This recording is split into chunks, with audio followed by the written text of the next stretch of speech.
Oh, hi, it's November 23rd. I'm Ezra Levant, and you're watching Battleground.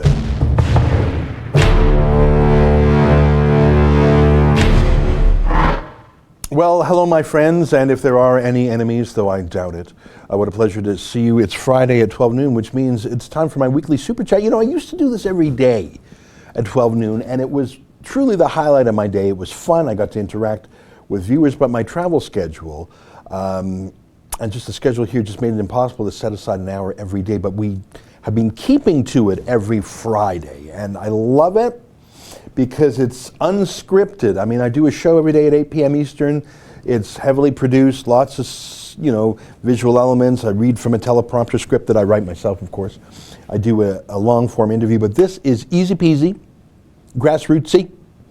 I take the comments. Of course, there are comments on the side there. If you want to put your comment in a bright highlighted color, and I see it out of the corner of my eye. I got my laptop right here. I can just see out of the corner of my eye, bright color. That's called a Super Chat. It's something that Google invented. You chip in a few pounds, a few quid, a few Australian dollars, a few pesos, and it puts your comment very brightly, and YouTube actually, grudgingly, shares 70% of it with us, which is great, because they sure don't sell a lot of ads on our site, being conservative as it is. Anyways, I see some comments already. I just saw out of the corner of my eye, Monger Me Sideways, I want to be a trusted reporter now. That is a reference. Can we call up the Globe and Mail a headline? Because the Globe and Mail, just that headline that we've used a couple days now, just in the 595 million headline. For those non-Canadians watching, and for the Canadians too, the other day Justin Trudeau did something just stunning. I mean, if you're going to go big, right? I mean, if you're going to pay off journalists, if you're going to set up a slush fund, if you're going to bribe journalists, don't mess around. Like, if you're going to take the hit for being a bully and a censor and an authoritarian, go all in. And I guess Justin Trudeau could have set up a $50 million slush fund for journalists. That's the kind of banter that there's been for the last year or so. But really, you give $50 million to journalists in Canada, and you'll buy a few of them off, but it's not going to they're not going to say, wow. They're going to say, yeah, that's a rounding error. I mean, it is a billion-dollar industry. But you do what Trudeau said. Throw the website up whenever you got it. Look at that. Media sector gets $595 million package in Ottawa's fiscal update. That's another way of saying a mini budget. Can you scroll down to that? Scroll down a little bit. There's a line there. It's just gorgeous. An independent panel comprised of members of the news and journalism industry will flesh out the application of the moves announced in Wednesday's full economic statement. In particular, the group will decide which journalism jobs and which news organizations are eligible for the new funding. And just this next part, it's just gorgeous, gorgeous. The issue of federal funding for news organizations has divided Canada's media community. No, it hasn't. They're all taking it. And sparked heated political debate, which the Conservatives are arguing new funding to media should not be awarded in an election year. Scroll down a little bit more. I want to find that word trusted. Trusted. There we go.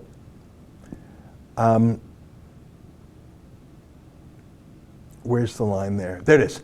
The government said the package will aim to help trusted news organizations, but we'll leave it to the media to define the application of the new initiatives.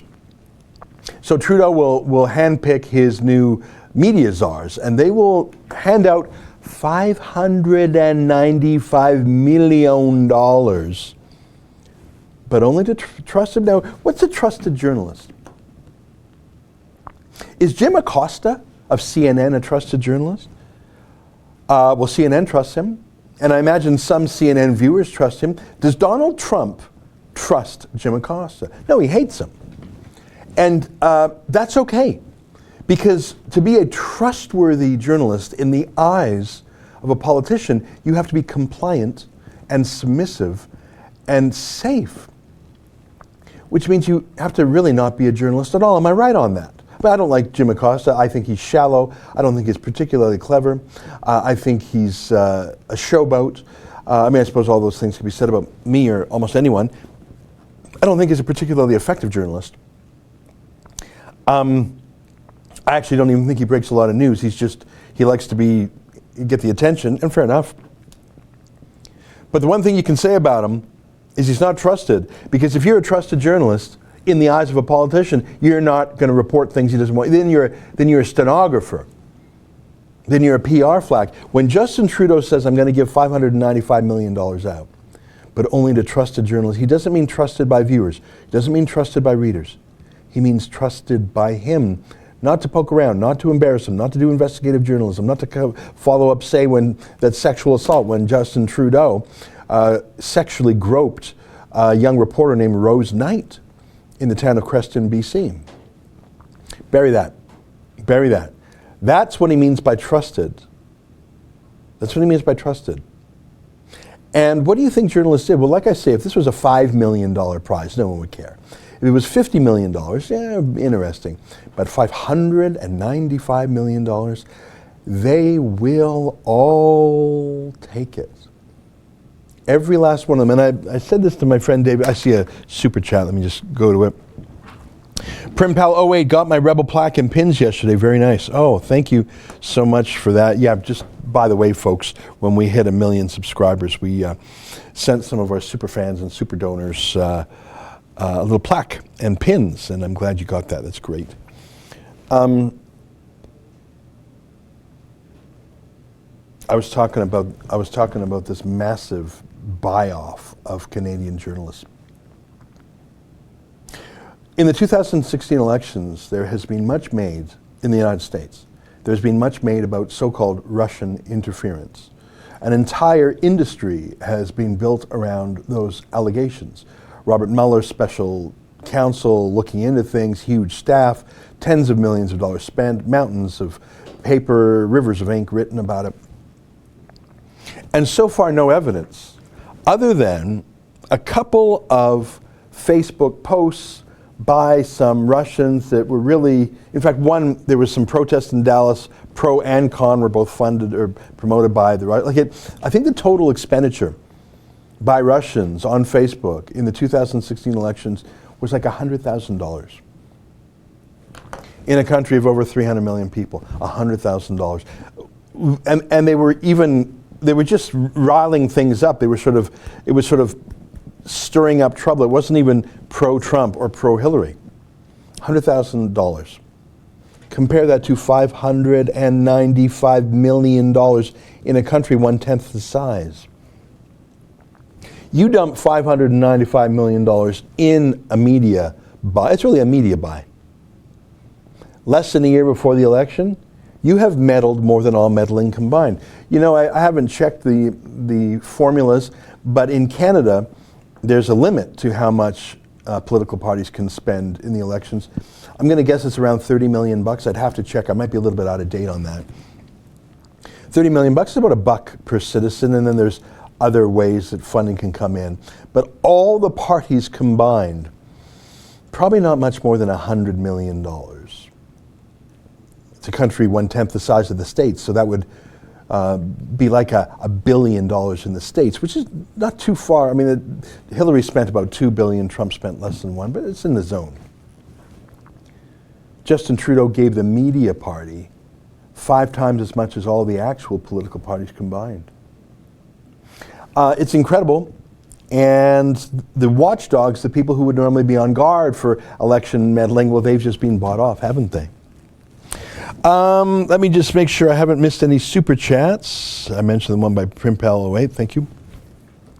I want to show you, just very subtly, what happens when you take money from Justin Trudeau.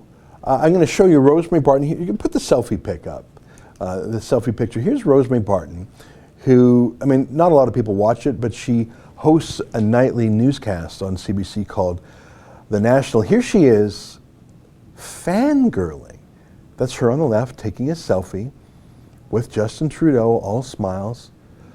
Also, I did this. I think she put this up in her locker room at junior high.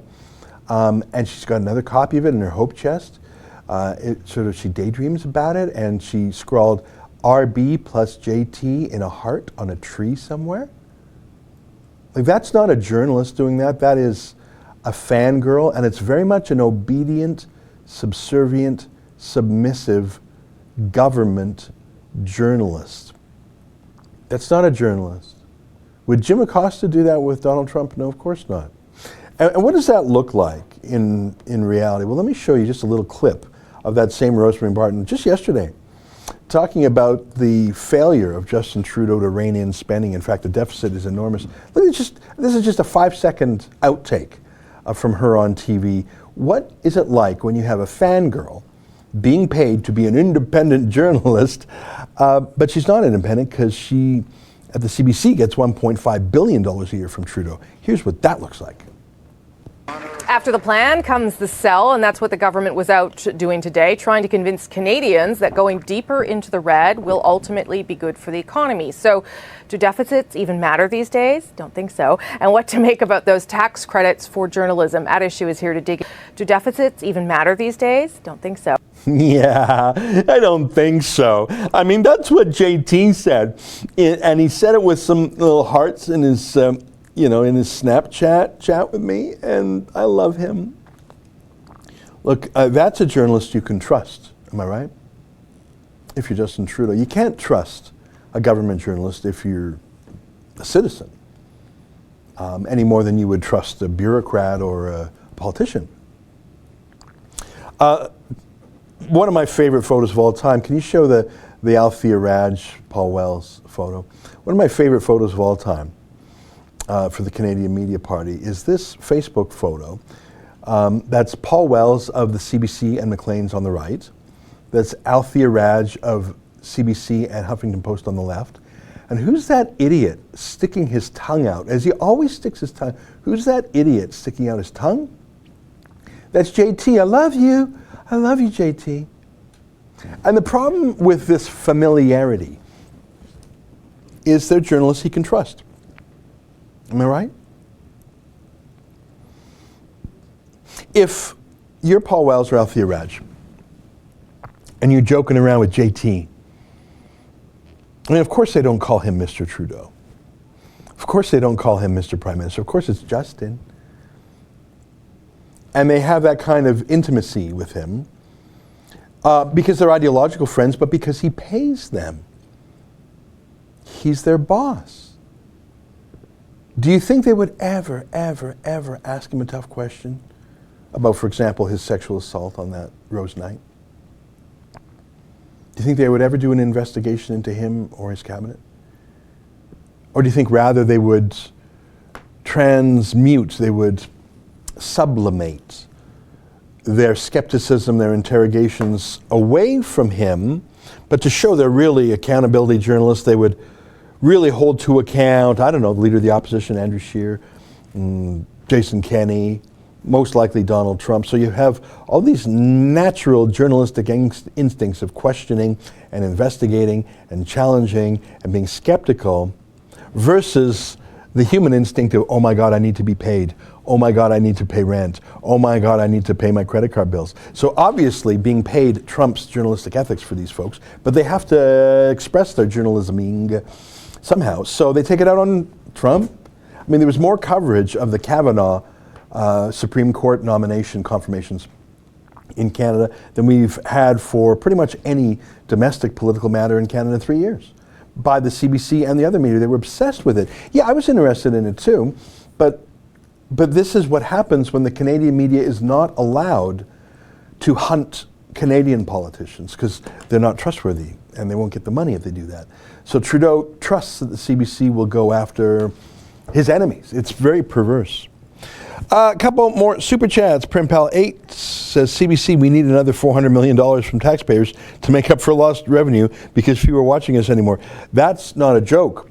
The CBC has actually requested another $400 million. So you got $1.5 billion, just if you're keeping track here. You got $1.5 billion a year that already goes to the CBC. Plus $600 million that's going to private sector journalists. So we're at $2.1 billion. And I kid you not, the CBC has asked for another $400 million. That's, what are we at now? 2.5, so 1.5 plus 600 is 2.1 plus 400, $2.5 billion in a pond as little as Canada. And for my American viewers, I would just say add a zero to roughly get the scale in America. That would be like a $25 billion a year bribe. It's a bribe. They're buying or at least renting these journalists. That's what it is. All right, let's see, it's 12:15, and I just wanted to show that to you and tell that to you, and I have. And I'm going to, I think there's one more super chat that's, oh, there we go. Canadian dude. Why are you ignoring the fact that Harper put more into the media than Trudeau? You are fake news. It is true that Stephen Harper had the opportunity to either shut down or probably more pragmatically privatize the CBC. And even if you could say he couldn't have done it when he had a minority government in 2006 or I think it was 2008, well, he finally got his majority government in 2011. And by that point, he had the Canadian Senate as well. There was no reason that he did not. I think when I look back over Stephen Harper's term, he had many successes. And as Sherlock Holmes would say, most of them are the dogs that did not bark. The entitlement programs that were not started, the bad laws that were not enacted, the spending programs that did not happen, the tax hikes that did not happen. So there were positive things Harper did, but his greatest achievements were the negative things that he did not do. But I would say the two greatest failures of Stephen Harper as Prime Minister, and while they may be excused in his terms as a minority Prime Minister, I don't think they were in his last term. Number one was he did not appoint conservatives to the courts, or extremely rarely did he do so. He basically appointed establishment leftists, social justice activists to the courts. That's what he did. Great lost opportunity. In fact, Stephen Harper, I think he appointed 5 out of the 9 judges on Canada's Supreme Court. I'd have to check on that. I'm going from memory, don't quote me. So he could have actually completely remade the court. He didn't. He absolutely didn't, and I think that's a terrible shame. And the other is he did not do anything to solve the problem of the CBC. And although he may have not grown their budget, you have to pull that thing out by the weeds, by the roots. And I'm not saying shut it down, but why not privatize it? Why not give it to its workers? That's a $50 billion gift. All the assets and the goodwill and the equipment and the land and the property and the library. You could call it a $10 billion gift. $10 billion gift. Just say, here, it's yours. Whatever, just get it out of the hands of the government. Get it out of control of the government. Get it out of subsidy from the government. Just get rid of it, privatize it. He didn't do that. So I accept part of the premise of your question. Karen McLeod chips in $10. Thanks very much, Karen, for that. And another 20 says, isn't it true you bankrupt the private sector in order to control the population with lucrative jobs? I'm not 100% sure of what you mean, Karen, but I think what you mean is, let me read that one more time. Isn't it true you bankrupt the private sector in order to control the population with lucrative jobs?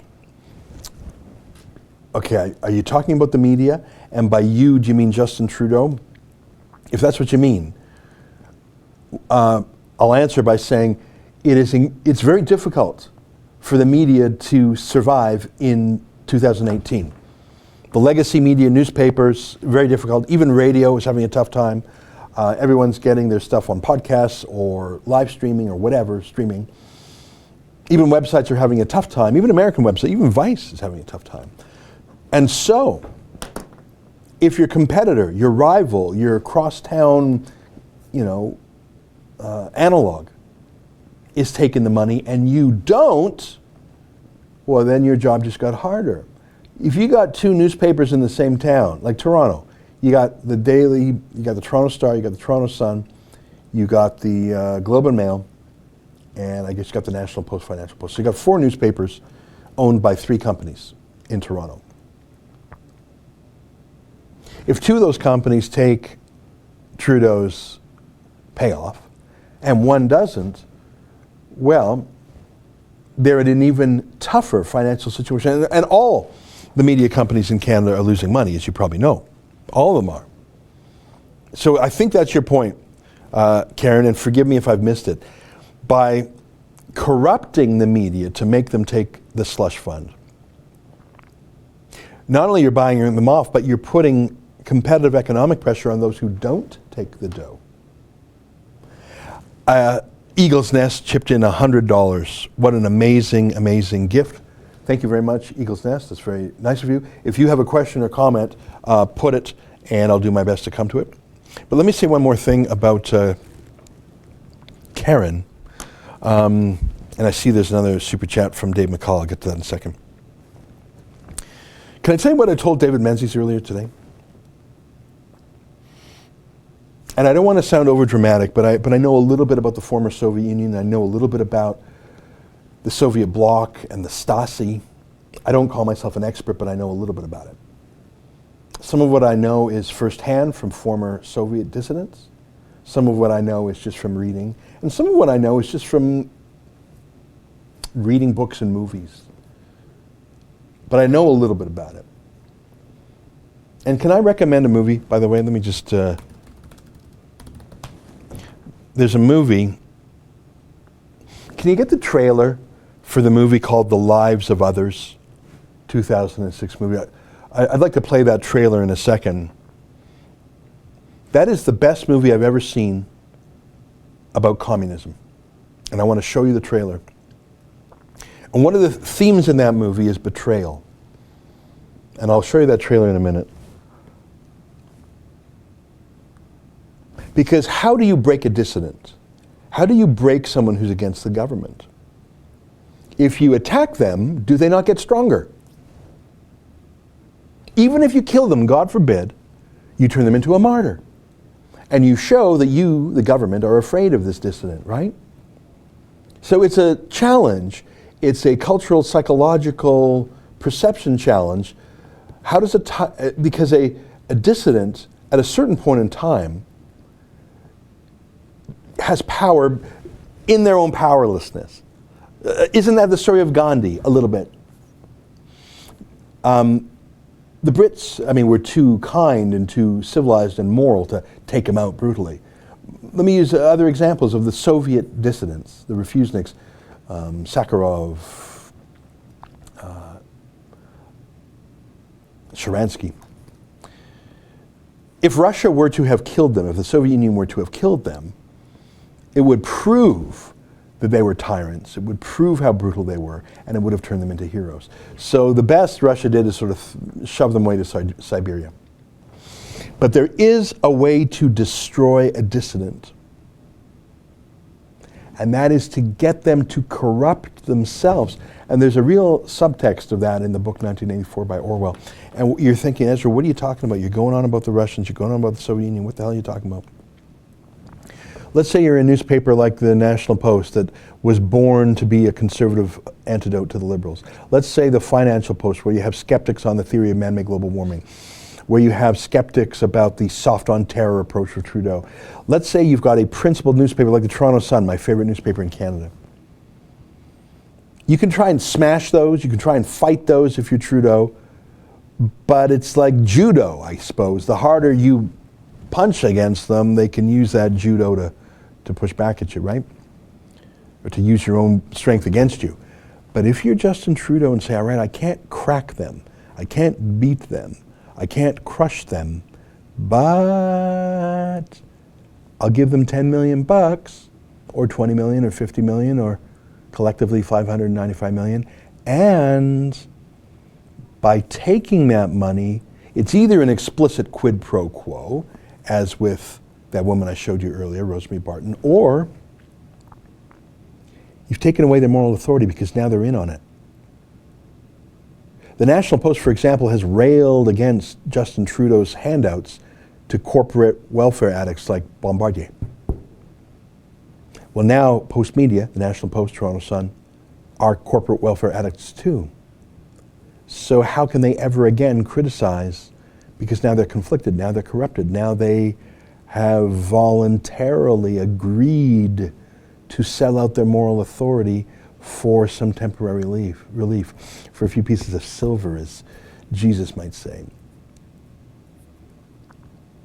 That's the way to destroy a conservative media. Not to smash them, because that martyrs them, calls attention to them. The way to destroy a conservative media is to co-opt them. And in today's day and age of media poverty, $50 million will do. $595 million will take them all out. Do you have that clip ready? Now you're probably thinking, what has this got to do with anything? And I got to come back to these super chats a little bit later. But look at this clip. It's called The Lives of Others. The most brilliant movie I've ever seen, the most honest movie I've ever seen about what it was like. This was in East Germany, but it applies to the Soviet Union too. Look.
Absolutely compelling movie.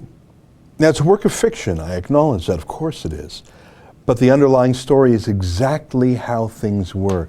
Germany, the Stasi, was a culture of informants and turning each other in. And the Soviet Union, of course, was the same way. But that's the way to undermine an activist. Is not by killing them or attacking them, but making them kill themselves. Morally, spiritually, what motivates them. Those poor Soviet refuseniks, I mentioned Sharansky, Sakharov, they were wretches. They had nothing physically, corporeally, materially, financially, except their pride and their moral strength. Like they were nothing.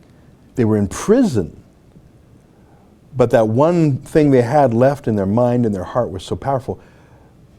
How sad it is that you throw $595 million and they all go for it.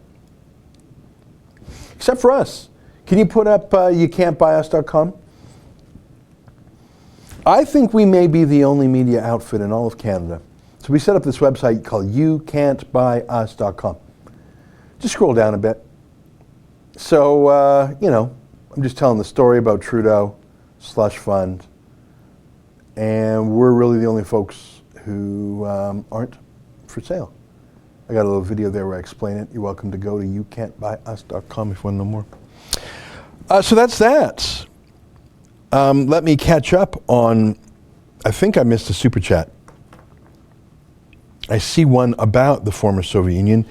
D. Mihalaki says, Google the Soviet Story documentary, very good. Okay, thank you. I haven't heard of that one before, but I will take a look at it. Not right now because I'm trying to do a live super chat, but I will look at that. But let me tell you the lies of, as you can see, there was a little bit of a personal, sexual, romantic aspect to it too. And don't think that that wasn't a tool in spying on people and controlling people. You know, I want to tell you one related story of the other side. I mean, I've been to Israel a few times, and I was talking to a counterintelligence officer in the West Bank. And He said that most of the terrorist attacks that are interdicted are from informants telling the Israelis what's going to happen. It's not through electronic surveillance. It's not through a wiretap or a satellite imagery or some gadget. It's low tech. It's a human being becoming an informant against someone involved in terrorist group. And I asked this officer, I said, but how?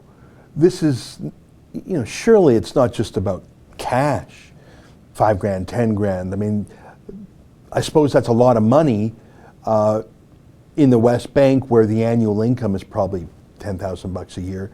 So a year's salary, but would you really turn in your brother, your cousin, your co-religionist? Like, it isn't the tribal, clannish nature of the Middle East one of its salient characteristics, that they don't regard each other as just individual citizens, but rather part of this sect or that denomination? I said to my officer friend, I said, how can you really have so many people telling you, the deep enemy, the mortal enemy of the Palestinian people, how come you have so many informants? And his answer was vengeance. He said this terrorist would be outraged that that terrorist spurned him, or there was a rivalry or a feud, or he said that there was often sexuality involved, that there was some shame or honor, or this woman wouldn't date him or marry him. I just was shocked by the answer. I'm sorry, that's a little bit of a tangent. But that's how so many, and in this case I'm obviously sympathetic towards the government of Israel stopping terrorist attacks using these psychological tactics, or these reasons that motivate people. The other side, which is shown in that movie, The Lives of Others, is when people don't turn in someone else to get themselves some temporary relief. You got to watch that movie, The Lives of Others. I hope you didn't misunderstand my allusion to Israel. It's just never underestimate the emotional and moral and vengeance and feuds. And it's so hard. It's so hard for journalists to resist the siren song of free government money. I think that I didn't quite make the analogy there. I'm sorry about that. Go ahead.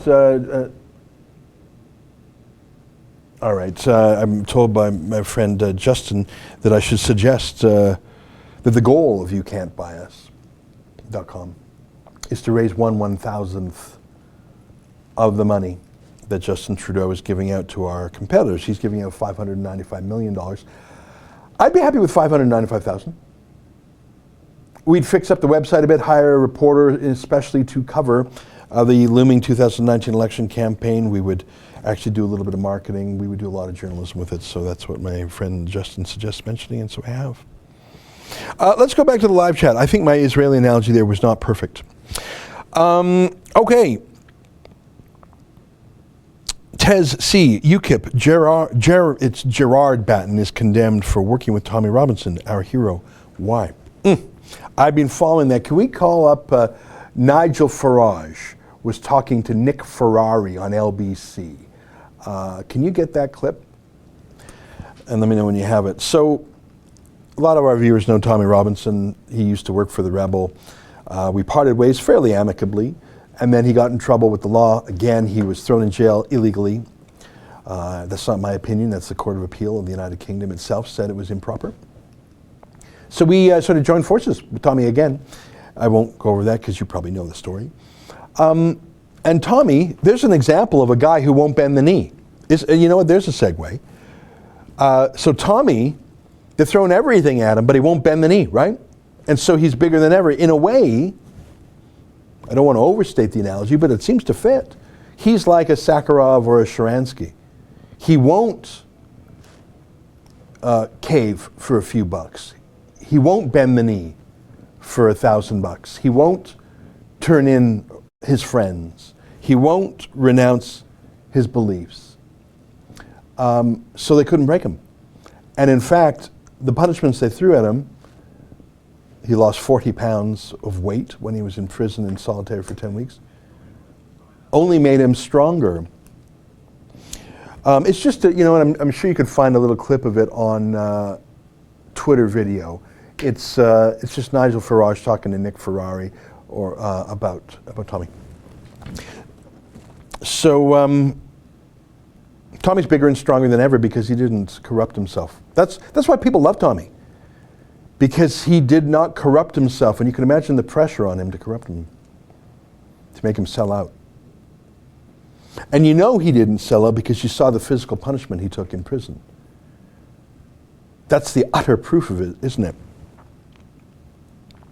So Gerard Batten, who's the leader of the UKIP, has hung out with Tommy. I've seen Gerard and Tommy together. They were at the last rally in London together. They're doing a rally on December 9th called the Brexit Betrayal.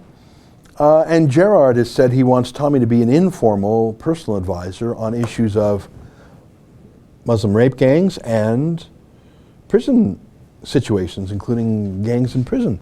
And Tommy does know about both of those things. So it's not a party membership, it's not an official party role, it's just Gerard Batten wants Tommy's views. And Nigel thinks that is such a bad idea, he wants Gerard basically thrown out as leader. Here, I think we have the clip, go ahead. Tommy Robinson, sign up. Good morning. Good morning. I'm absolutely appalled. I mean, when I was leader of UKIP, Nick, we wanted to talk about tough issues like excessive immigration, illegal immigration, the excesses of Islam, but we wanted to do so as absolutely a non-racist, non-sectarian party, and I wouldn't allow anyone to even become a member of the party who'd formerly been with the EDL or the BNP. And now we're welcoming, apparently, as an advisor, somebody who's got a criminal record list as long as your arm, and who, frankly, takes an attitude not just towards the extremists, but towards the adherents of an entire religion that is negative and really pretty nasty. I'm absolutely appalled by it. If you're going to beat something, don't you need to get as much information about it? And it is something that Mr. Robinson has been focusing on, some would say too much, but has been focusing on for some time. Well, it isn't just the advisor. What's even worse, Nick, is that what Mr. Batten, the UKIP leader, is planning to do with Tommy Robinson is to hold a Brexit rally in London on the 9th of December, the day before Parliament votes on Theresa May's deal. And if Brexit is able to be portrayed as being a plaything of street activists, thugs, and the far right, that is very bad for the Brexit cause. So on every level, I'm upset, I'm angry. We have told Mr. Batten time and again that we are a party committed to Brexit, not a party committed to talking predominantly about the religion of Islam. The national executive of the party voted against a procedure that would allow Robinson to become a member, and Mr. Batten appears to have an obsession with this guy, and so the time has come for them to get rid of him as leader. If this was the Conservatives, then you'd be writing to the 1922 committee. He's got to go. Yeah, I'm going to write personally to the national executive to say, look, he's defied you, he's defied all of us, he's determined to take us in a direction that is completely against everything we've ever stood for as a party. It's time for you, as our governing council, to pass a motion of no confidence in him, and I will meet with all the UKIP MEPs, at least those that haven't resigned over this, next Wednesday, and I really do feel that if Batten stays as leader, with people like Tommy Robinson around, that electorally UKIP will be finished at the moment of probably its greatest ever opportunity. All right, that's a big radio network in the UK called LBC. And you heard it, Nigel Farage, the hero of Brexit, former leader of the UKIP party, who retired after the successful Brexit vote 2 years ago, now is quite upset with Gerard Batten, the new UKIP leader, for hanging out with Tommy. In fact, he couldn't have been clearer. He wants Batten gone. You know, there's two sides to that debate. I'm obviously very sympathetic to Tommy, but and how can you not love Nigel? But look, if Nigel wants to lead the party, then lead it. If he doesn't want to lead the party, don't lead it. But don't meddle in it. I think Nigel wants to hang out with Boris. He wants Boris to be the new Tory leader, and maybe he wants to be appointed Brexit minister. That's an excellent plan if it works. But look, if you want to euthanize UKIP, say so. I think if you quit the party, and it made sense why he quit UKIP after his great success in Brexit, and let the man take a break, and let the man do the radio circuit and the speaking circuit and the North American circuit. And he, in fact, I met Nigel when he came to Toronto a couple years back.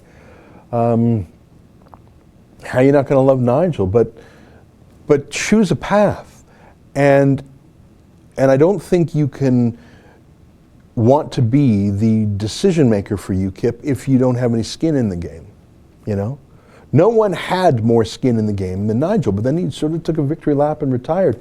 And you know, I find it extremely hard to say a word against Nigel, because he had the greatest success in decades, politically, the most important success in decades in the United Kingdom.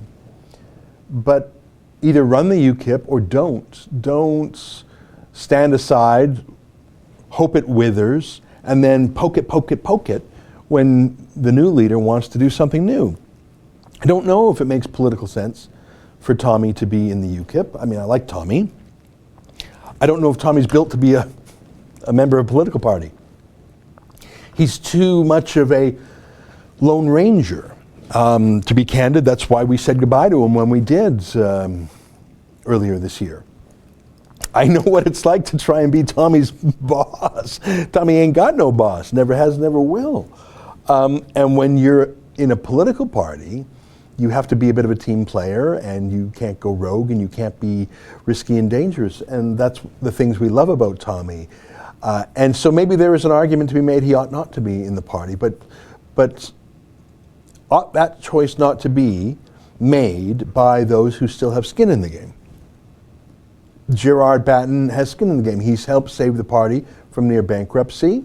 He has decided that the rape gang issue, the Islamification of the UK, is an opportunity politically for UKIP. Why shouldn't he have the right to do so? If Nigel doesn't want to, come back and run the party, Nigel. Now look, I'm a Canadian. I have no skin in the game myself, do I? I'm a pundit, so I can opine on anything.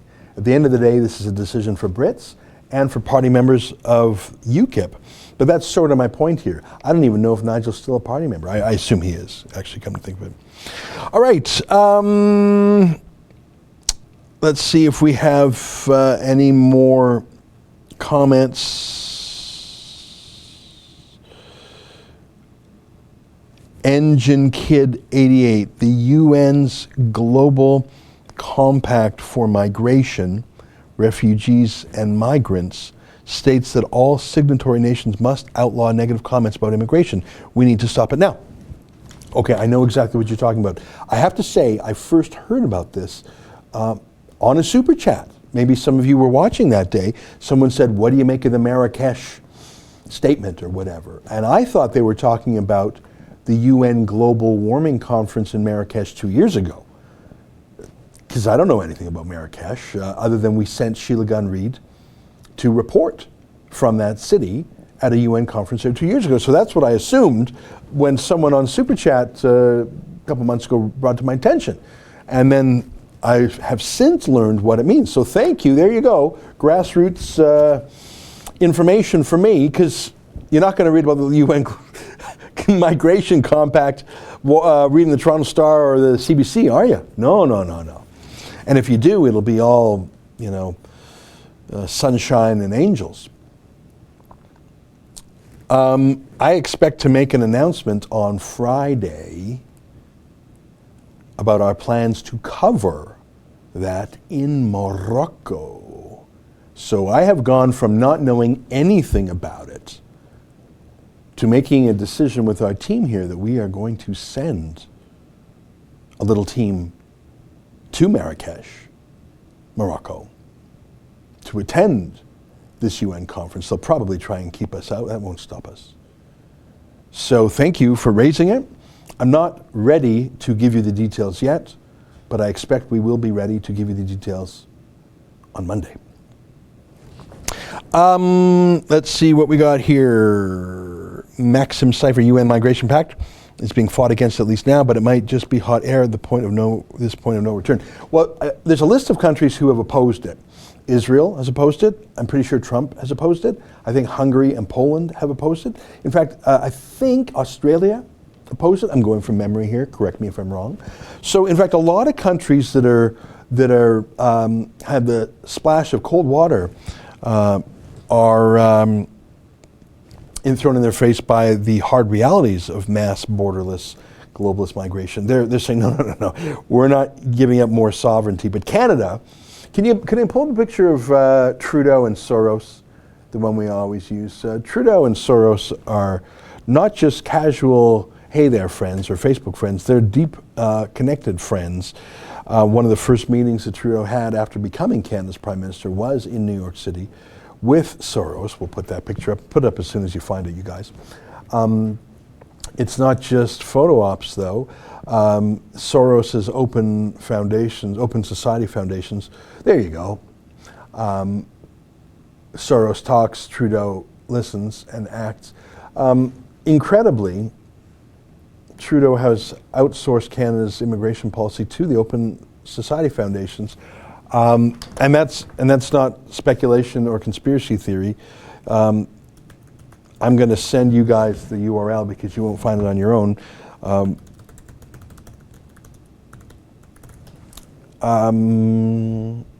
Canada actually signed a contract with the United Nations, with Soros. I'm going to email this link to our producer team here, and let's see how quickly they can get it. I want to read it to you because you're not going to. If I said to you, Justin Trudeau has outsourced Canada's immigration policy to George Soros, if you were a normal person, you would say, "Am I watching InfoWars here? What's with all the crazy talk? You sound like a conspiracy theorist. Why are you saying this? You're losing credibility." But if I put up on the screen here a Government of Canada news release, an actual Government of Canada news release dated in New York, September 19, 2016. Let me read the headline. Canada, United Nations Human Rights High Commission on Refugees, and the Open Society Foundation seek to increase refugees resettlement through private sponsorship. I'm going to skip to point 3. You see in the middle there, it says, coinciding with the UN Summit on Refugees and Migrants in New York City, the new joint initiative has 3 primary objectives. You see that? The first one is contribute, blah, blah, blah. The second is encourage. But look at number 3. Can you highlight number 3 there just with your cursor? Yeah, I'm going to read that out. Provide a vehicle that mobilizes citizens in direct support of refugees and encourages a broader political debate that is supportive of refugee protection. So it doesn't encourage the broader debate, it encourages one side of the debate. And scroll down here, scroll down on the page. Down. So who are the, okay, up a little bit. So look at that, a little bit, yeah. So you see the first quote is from Canada's immigration minister at the time, and what's that second quote? It's a quote of George Soros. There are millions of people across the world who want to do more to help welcome refugees. George Soros, founder and chairman, Open Societies Foundation. You can take that down now, thank you. So what I just showed you there, in case you're wondering, is a press release indicating a contract, an agreement, between the Government of Canada and the Open Societies Foundation, which is George Soros's big organization, whereby Canada contracts out to George Soros immigration policy, and Canada undertakes to, you saw point 3 there, promote a message track, promote propaganda, promote one side of the debate, migration, good. That is an actual deal. That is not a speculation or a feverish fantasy. That happened. Have you read about that in the Toronto Star, the Globe and Mail, the CBC, CTV, Global News? I don't think you did. And I don't think you will, with $595 million a year being spent in a media slush fund. I see a new super chat. V6 JT looks like RCA Victor Dog, Master Soros' voice. You know what? Trudeau has this way of sitting. He crosses his legs in a certain way, shows off his fancy socks, and he sort of says, I'm a good boy. He's got that good boy. I'm a good boy. He does that all the time. I find it very weird. All right. It is 12:51, and we have 9 more minutes. I am going to read some comments. If you want me to see yours for sure, make it a super chat. Otherwise, I'll just pick them random. It takes me a little while, though, to read them, because a lot of them are very, they're part of like a thread, so I'm trying to read ones that make sense. Alan Jolly, it's an irony that Canada and Australia were co-creators of the pact, but 2 different outcomes. Yeah, well, Trudeau's just open borders, full tilt open borders. Not just 50,000 Syrian migrants, but he's taking literally anyone. Can you show the border crossing? Just B-roll or an image of our border crossing at Roxham Road. You know, Canada and the United States, longest undefended border in the world. But there's a rule, it's called the Safe Third Party Treaty, Safe Third Country, excuse me, which means Canada and the United States have a treaty, an agreement, which says if you're in one country already, it's safe. You can't apply from Canada to be a refugee in America. Or look at this. This is Roxham Road at the border between New York State and Quebec, and these are migrants just crossing from the United States, and you can see here that the cops are, I don't know if you've seen this footage, they're acting as concierges, and then they just fill out a few forms, and then they're free to go in Canada. In Canada. I don't know why they're even searching them, because they let them go in Canada. What's about 35,000 people have just walked across that unguarded border. I mean, actually, it is guarded. You can see there's lots of guards there, lots of cops there. But they don't turn them away, even though the Safe Third Country Treaty says, as a matter of fact and a matter of law, you are not a refugee if you're in America. If you're in America, you're safe now. Now, you might be kicked out if you're lying, if you're a bogus refugee, but no one's persecuting you in America. Same in Canada. So, yeah, Trudeau is a source of problem there. I see another super chat. Dave McCullough, Ezra, CBC News host during At Issue segment last night, inserted her bias under her breath about deficits not mattering, seconds 47 to 51 on YouTube. Yeah, we showed that earlier in the show. Let's show it again, because it sounds like Dave maybe wasn't watching then. Yeah, I know exactly what you're talking about. You're talking about this. After the plan comes the sell, and that's what the government was out doing today, trying to convince Canadians that going deeper into the red will ultimately be good for the economy. So, do deficits even matter these days? Don't think so. And what to make about those tax credits for journalism? At Issue is here to dig. Do deficits even matter these days? Don't think so. Yeah, that's a trusted journalist. Justin Trudeau can trust Rosemary Barton, never to ask a tough question, always just to throw a little shade on a conservative point of view. That's why she's part of an organization that gets $1.5 billion a year. I got to tell you, it is very easy to say you wouldn't take $1.5 billion a year. It's easy to say that because no one will ever offer you $1.5 billion a year. I imagine if Barack Obama put a pallet of cash in this room and said, it's lawful, you really can have it, this is not a trick, you just have to say, Obama good, Trudeau good, Soros good, and this $1.5 billion is yours. I would have a tough time explaining to my wife and kids and their future kids, et cetera, why I said no to the 1.5 billion. I suppose that is my own confession that if I were offered temptation, there is a point at which I would say it's just too insane. My soul, I will sell my soul to the devil for 1.5 billion. Now, of course, Rosemary Barton has only probably paid $200,000 a year.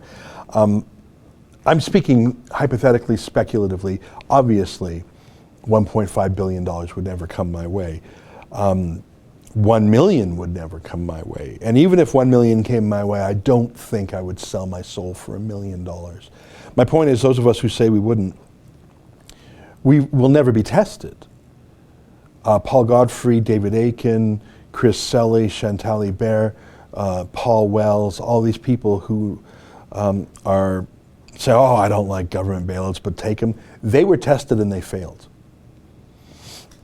I suppose we could theoretically apply for the $595 million for our slice of it. And who knows, maybe they'd even say, yeah, we'll give you 1% of it. And that would be a test of us. Yeah, I don't think I would sell out for even 1% of $595 million. That's a lot of money. But then what's the point? You can't really call yourself the rebel if you work for the government. It's like being a punk band. You can't be a government punk band or a comedian. You can't be a comedian who works for the government. That's why CBC comedy shows are so awful. Because if you're not allowed to speak truth to power, if you're not allowed, like we've talked about this before, the historical role of the king's jester, of the royal jester, was very important. His primary function was not to make people laugh. It was to have someone immune to the normal rules of libel and insulting the king who could speak truth to power.